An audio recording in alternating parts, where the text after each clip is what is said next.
بسم اللہ الرحمن الرحیم۔ حضرت مقداد بن عمرو رضی اللہ عنہ کے حالات۔ حضرت مقداد بن عمرو رضی اللہ عنہ ان 7 خوش نصیب صحابہ میں سے ایک ہیں جنہوں نے حضور صلی اللہ علیہ وسلم کی خدمت میں پہنچ کر پہلے ایمان قبول کیا اور مکی زندگی میں مشرکین کے ظلم و ستم کا نشانہ بنائے گئے۔ انہوں نے حبشہ اور مدینہ دونوں طرف کی ہجرت فرمائی۔ جب حضور صلی اللہ علیہ وسلم نے جنگ بدر کے متعلق مشورہ کیا تو انہوں نے ہی انصار کی ترجمانی کرتے ہوئے عرض کیا، یا رسول اللہ، ہم موسیٰ علیہ السلام کی قوم کی طرح نہیں، بلکہ ہم آپ کے ساتھ مل کر آگے پیچھے دائیں بائیں ہر طرف سے آخری دم تک لڑیں گے اور کبھی آپ کا ساتھ نہیں چھوڑیں گے۔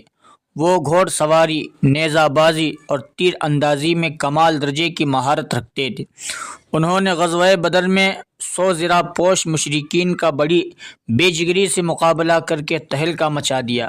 وہ بیعت رضوان میں بھی شریک ہوئے اور حجۃ الوداع کے موقع پر حضور صلی اللہ علیہ وسلم کے ساتھ حج ادا کرنے کی سعادت حاصل فرمائی۔ ان کا قرآن سن کر اللہ کے نبی صلی اللہ علیہ وسلم نے فرمایا، یہ عبادت گزار بندہ ہے، اور اللہ نے مجھے حضرت علی رضی اللہ عنہ، حضرت مقداد، حضرت سلمان اور حضرت ابو ذر غفاری رضی اللہ عنہم اجمعین سے محبت کرنے کا حکم دیا ہے۔ ان کی زندگی میں عشق رسول اور شہادت کا جذبہ نمایاں نظر آتا ہے۔ بالآخر 70 سال سے زائد عمر پا کر سن 33 ہجری میں انتقال فرمایا۔ جنازے کی نماز امیر المؤمنین حضرت عثمان غنی رضی اللہ عنہ نے پڑھائی اور جنت البقیع میں دفن کیے گئے۔